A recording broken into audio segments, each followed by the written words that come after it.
창세기 35장 1절로부터 7절까지 다 같이 합독하시겠습니다. 시작. 하나님이 야곱에게 이르시되 일어나 베델로 올라가서 거기 거주하며 내가 내 형 에서의 낯을 피하여 도망하던 때에 네게 나타났던 하나님께 거기서 제단을 쌓으라 하신지라. 야곱이 이에 자기 집안 사람과 자기와 함께한 모든 자에게 이르되 너희 중에 있는 이방 신산들을 버리고 자신을 정결하게 하고 너희들의 의복을 바꾸어 입으라. 우리가 일어나 베델로 올라가자.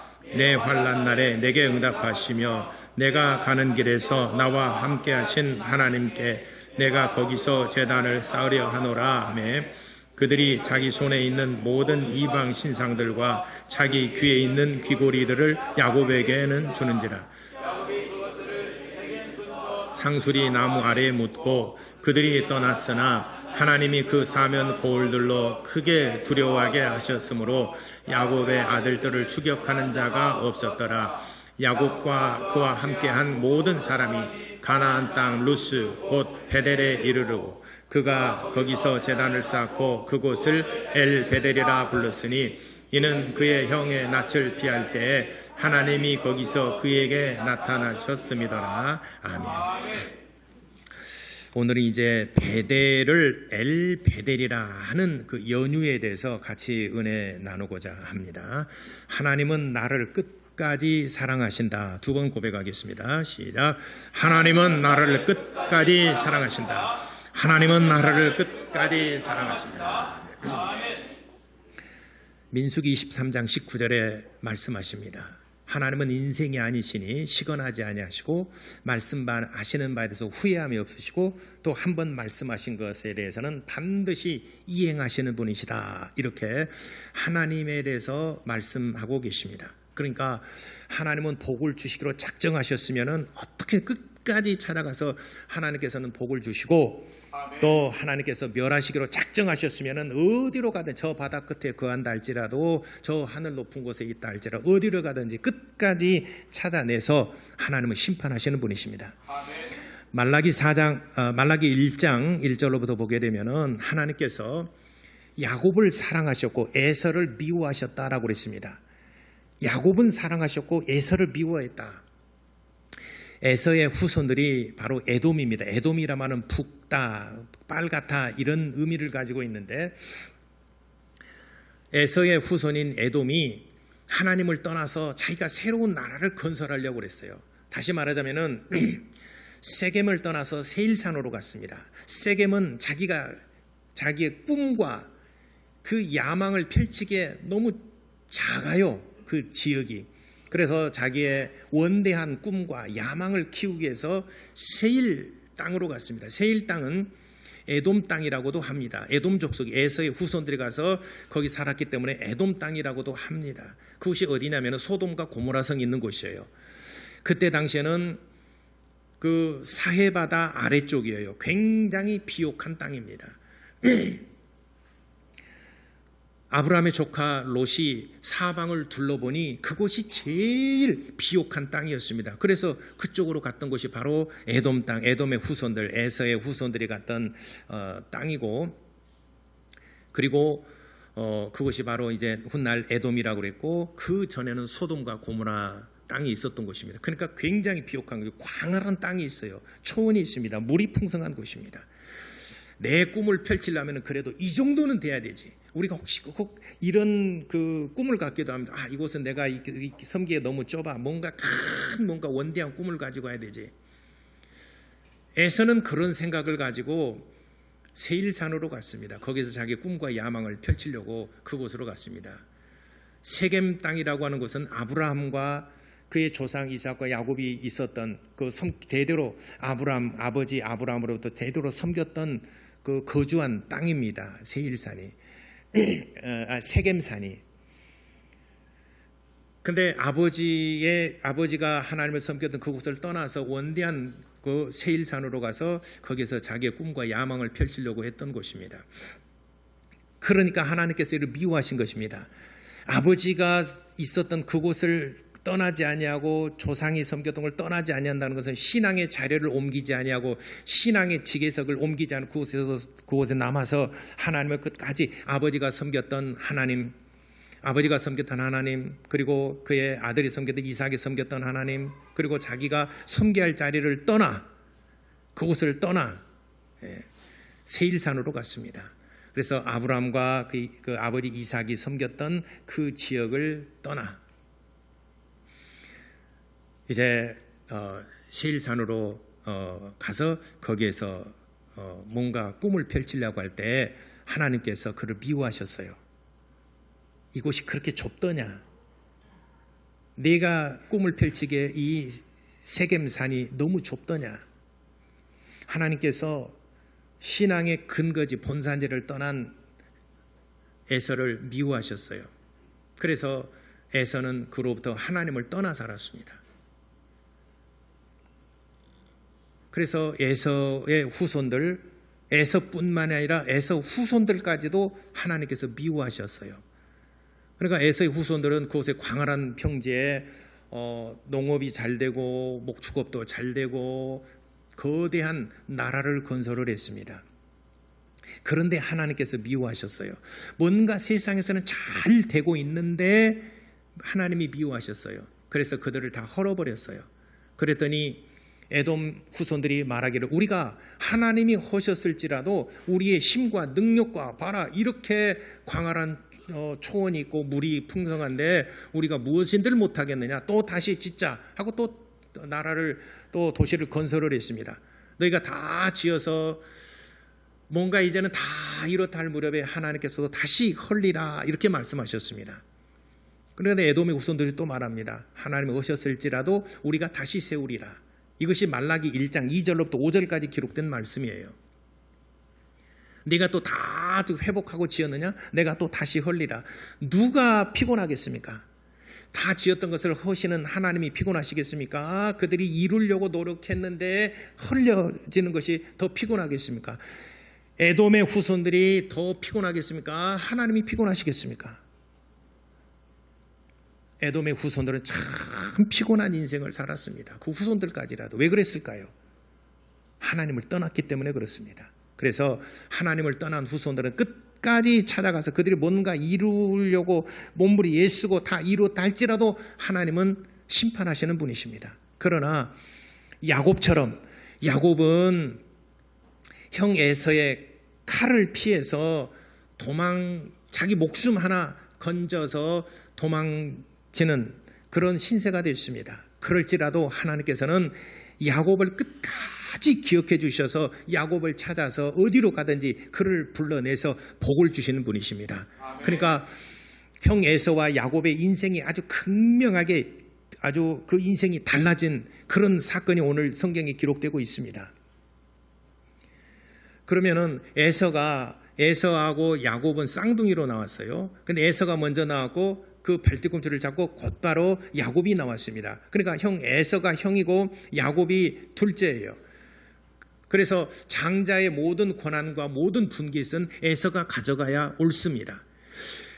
그런데 이 장자의 분깃이라는 것은 우리가 생각할 때 큰아들이 가져갈 거 뭐 얼마나 되겠어? 라고 말하지만 그러나 당시에 족장시대 때 아브라함과 이삭, 야곱 이 시대를 족장시대라고 말합니다. 족장시대라는 것은 성문화된 법이 있는 것이 아니라 그 족장의 말이 곧 법이에요. 족장의 말이고 법이 얼마나 엄하고 그러니까 뭐 더 이상 뭐 말할 수 없는 거죠. 프랑스의 루이 14세도 그랬잖아요. 내가 곧 법이다라고 그랬잖아요.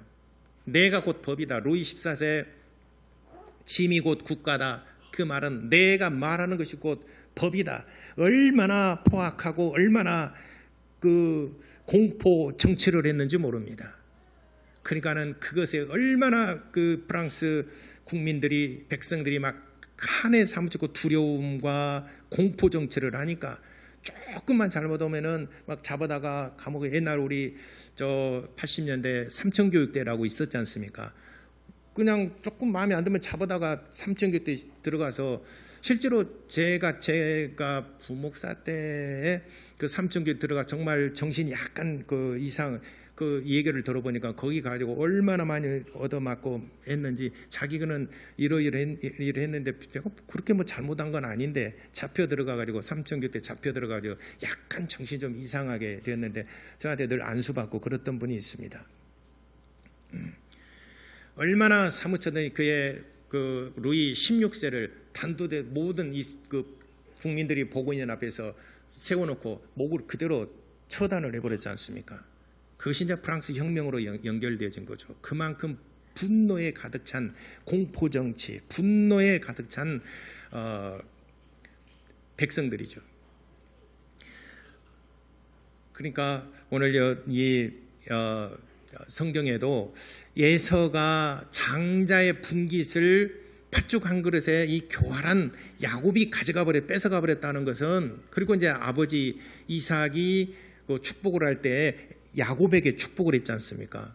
그래서 장자에게 축복하고 그것을 뺏겨서 원래는 큰아들에게 축복을 해야 되는데 둘째 아들이 팥죽 한 그릇에 일단 명분을 주고 사왔어요. 그래서 아버지가 둘째 아들인 야곱에게 축복을 했어요. 그게 무슨 대수관이 그렇게 뭐 대단한 일이겠는가라고 생각할 수 있겠지만, 그러나 큰아들이 가진 그 분깃이라고 하는 것은 족장의 모든 권한을 다 가져가는 거예요. 그러니까는 왕보다 더한 그런 그 권리를 가져가는 겁니다. 그래서 족장 시대 때 계보가 아브라함과 그리고 이삭과 에서에게 가야 되는데 야곱에게 가버린 거예요.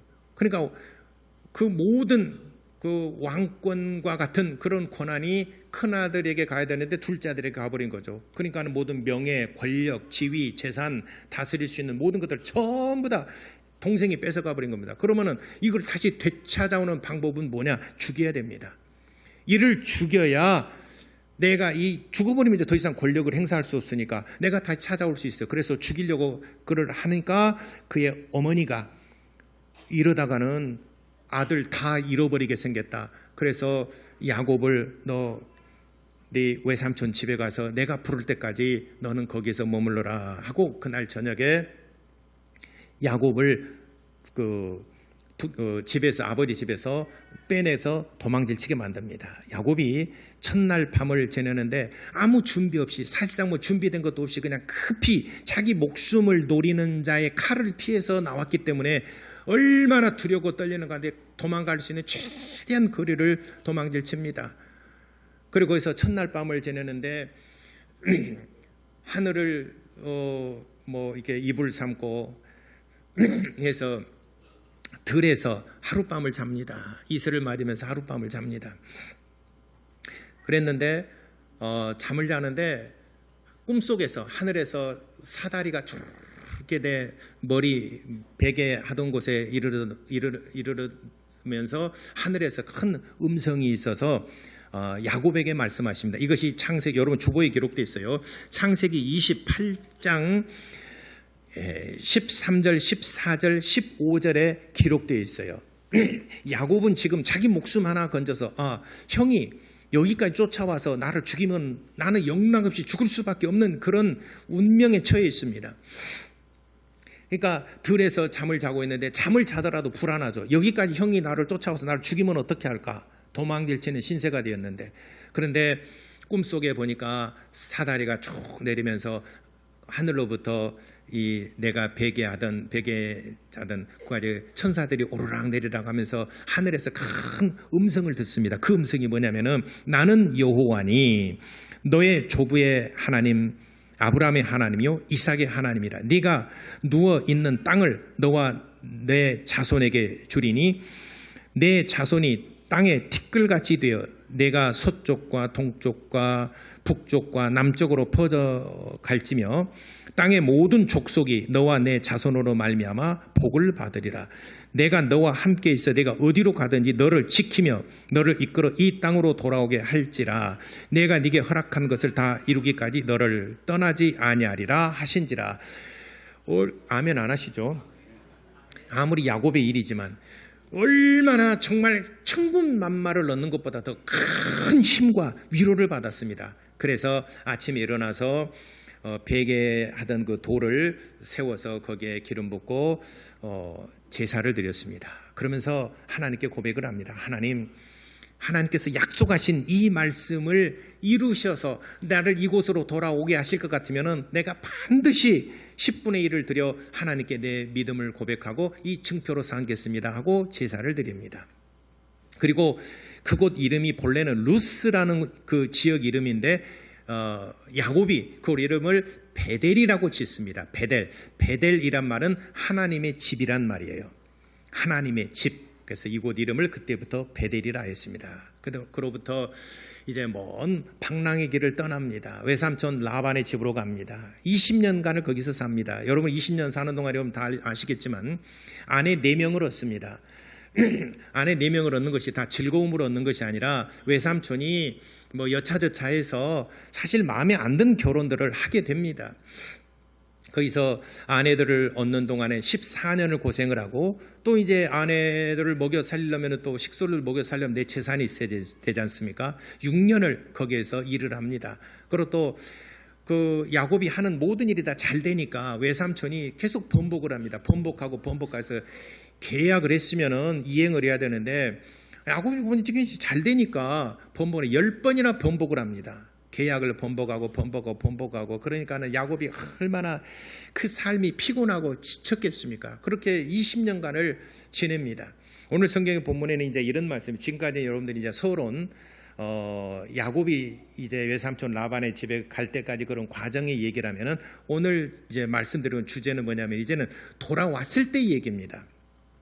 20년이 지나서 돌아올 때 가장 문제가 되는 것이 한 가지 있어요. 형 에서 문제를 해결해야 되지 않습니까? 형 에서가 지금 아직도 나를 노리고 있고 나를 죽이려고 하는가? 그래서 야복강을 건너기 전에 종들을 보내서 우리 형이 뭘 하고 있는지 한번 동정을 살펴보거라. 그러니까 종들이 가가지고 살펴보니까 당신의 형 에서가 400명의 군사들을 정예부대화시켜서 훈련시키고 있더이다. 그렇게 훈련시키는 것은 바로 동생이 오면 죽이고 자기가 이제 그 족장의 권한을 합법적으로 가져오기 위해서 그를 죽이려고 말하면 쿠데타죠. 준비하고 있습니다. 라고 얘기를 합니다. 간담이 선을 했습니다. 400명의 군사들을 아주 정예부대로서 특수부대로서 만들어서 매일같이 20년 동안을 이렇게 훈련을 시켰다. 그러니까 야곱의 마음이 간담이 선을 하면 고민이 되죠. 그래서 종들도 보내고 뇌물도 보내고 아내들도 보내고 조카들도 보내고 다 보내고 마지막 하나님께 기도하고 하나님께서 그 야복강 나루터에서 기도하니까 하나님의 응답을 받고 그리고 형 에서와 만나서 하나님께서 20년 동안 원한의 복수의 칼을 갈고 있던 그 마음을 한순간에 녹이고 그리고 목을 껴안고 입을 맞추면서 형과 아우가 상봉하게 됩니다. 그래서 자기가 했던 모든 그 예물들을 형을 위해서 다 줍니다. 형이 그것을 받고 세일산으로 가고 그리고 야곱은 세겜 곧 아버지가 할아버지가 있었던 세겜 땅으로 갑니다. 아버지가 있었던 세겜 땅으로 가서 그곳에서 섬기는데 이제 문제가 생겨 여기에서 큰 사건이 일어납니다. 세겜 땅으로 갔는데 이제 가나안 족속 중에 하나인 히위 족속의 주보에 기록됐나요? 히위 족속의 수장인 하몰의 아들 세겜이라는 사람이 있어요. 하몰이라는 그 부족장의 아들 세겜이라는 사람이 있어요. 근데 그 세겜이 그 야곱의 가족들이 다 이렇게 오는 걸 보니까 디나라는 레아에게서 난 딸이에요. 레아의 본부인 첫 번째 부인 레아에게서 난 디나라는 여자가 너무 예뻤어요. 엄마를 안 닮았어요. 엄마는 이렇게 하나님께서 이렇게 넣었다가 왜냐하면 성경에 안 이뻤다고 나오잖아요. 성경에 레아는 어떻게 나왔습니까? 알력이 약하더라. 알력이 약하다는 히브리 관용적인 표현인데 안 이뻤다는 말이에요. 그래서 시력으로 알력이 약하다면 시력이 약하다. 우리가 그냥 성경 알력이 약하다. 시력이 잘 안 보였구나. 앞이 잘 안 보여. 이게 아니라 관용적인 표현이에요. 시력이 알력이 약하단 말은 안 이뻤다는 소리예요. 그러니까 야곱도 사람인데 남자인데 보기에 라헬 동생이 더 예쁘니까 라헬하고 결혼하려고 그랬어요. 왜? 레아는 안 예쁘니까 여러분들 이쁜 여자 좋아요? 안 이쁜 여자 좋아요? 남자분들. 그러면 이뻐? 이쁘답니다. 그러니까 세상에 보기에 딱 눈에 딱 꽂혀갖고 결혼하잖아. 예쁘니까. 라헬하고 결혼하니까 레아하고 안 이쁜 여자 결혼. 근데 거기에는 디나가 얼마나 예뻤는지 몰라요. 누구 닮았을까? 아빠 닮았을까요? 엄마 닮았을까요? 아빠 닮았겠죠. 레아 안 닮았을 거야. 아마 디나가 너무 예쁘게 생겼어요. 그러니까 가나안 그 토착 사는 히위족 속의 하몰의 아들 세겜이 그를 데려다가 강간을 해요. 그러니까 이렇게 난리가 나는 사건이 생겼죠. 그래서 이제 디나가 이렇게 강간을 당하고 했다는 것을 아버지가 알았어요. 그러니까는 이제 하몰을 찾아가서 얘기를 하면 당신의 아들이 여차저차해서 이렇게 했으니 이거는 있을 수 없는 일입니다. 전쟁을 해야 되잖아요, 이제는. 그러니까는 하몰이 그렇게 얘기합니다. 우리 아들이 당신의 딸인 디나를 너무 흠모하고 너무 사랑하고 너무 좋아해서 하다 보니까 이런 사건이 발생한 것 같은데 혼인시킵시다 라고 그랬어요. 사랑하니까 혼인시킵시다. 그러니까 우리 법에는 할례 받지 않는 이들과 결혼하는 것은 이거는 절대 있을 수가 없는 일입니다. 그러니까는 하몰이 그래요. 그러면 우리가 할례를 받으면 어떻겠습니까? 할례를 받는다는 것은 한 족속이 된다는 얘기예요. 나도 당신이 섬기는 하나님을 우리도 섬기겠습니다. 한 형제간이 된다는 거예요. 같은 족속이 되겠다는 거예요. 그러니까 야곱이 생각할 때 그러면 그렇게 할 수 있겠는가 물어보니까 그렇게 할 수 있겠 그렇게 하겠습니다라고 그랬어요. 그러니까 그러면 당신부터 시작하여 당신의 아들 세겜과 모든 당신 족속의 남자들은 전부 다 할례를 행하세요. 오늘 할례를 잘 모르신 분들은 오늘 꼭 가서 찾아보세요. 인터넷 찾아보시고 할례가 무엇인가 꼭 찾아보세요. 숙제로 드리겠습니다. 할례를 행하게 했어요.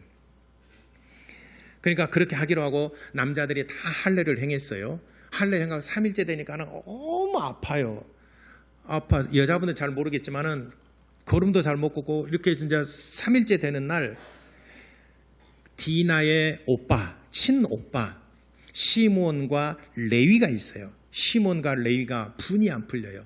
왜냐하면 그는 이복 동생도 아니고 친 여동생이 저놈에게 강간을 당했다는 것 때문에 분이 안 풀려요. 그래서는 이게 해결될 문제가 아니다 해서 시몬이 르우벤이 큰아들이고 둘째가 시몬, 셋째가 레위예요. 그래서 둘째, 셋째 시몬과 레위가 담합을 하고 우리가 저들을 전부 다 습격해서 다 죽이자. 저녁에 칼을 들고 들어가서 그 남자들은 지금 아파서 들어놓아서 지금 싸울 힘이 없어요. 남자들을 하몰과 세겜과 그리고 모든 그 남자들을 전부 다 도륙내서 죽여버립니다. 큰 사건이 일어납니다. 그러니까 이런 일을 이제 야곱이 알았죠. 야곱이 알고 난 다음에 이제는 우리는 끝났다. 한탄을 합니다. 자, 34장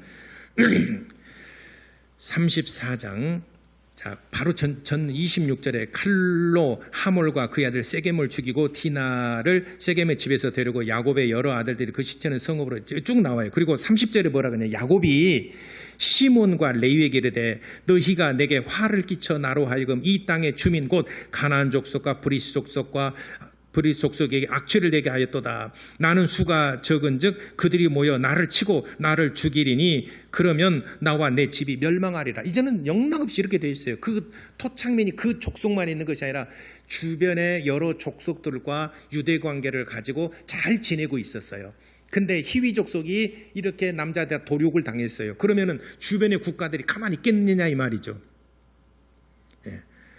우리나라도 6.25 때 이제 전쟁이 일어나니까 우리나라를 돕는 여러 우방국들이 나와서 적극적으로 우리를 나라를 도와줬지 않습니까? 가만히 우리나라만 있으면은 영락없이 남한은 이제 적화통일이 됐겠죠.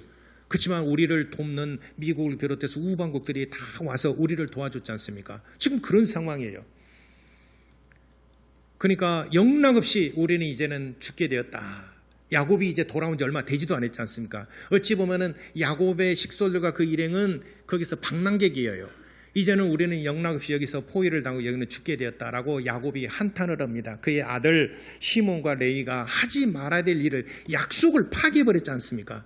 약속을 파기해버리고 다 죽여버렸으니 이제는 너희들이 하지 말아야 될 일을 하였도다라고 가슴을 치면서 한탄하고, 이제는 나와 내 집이 다 멸문지화를 당하게 되었구나라고 한탄할 때, 그 시몬과 레위가 뭐라냐면 그들이 이르되 그가 우리 누이를 창녀같이 대우하면 옳으니까.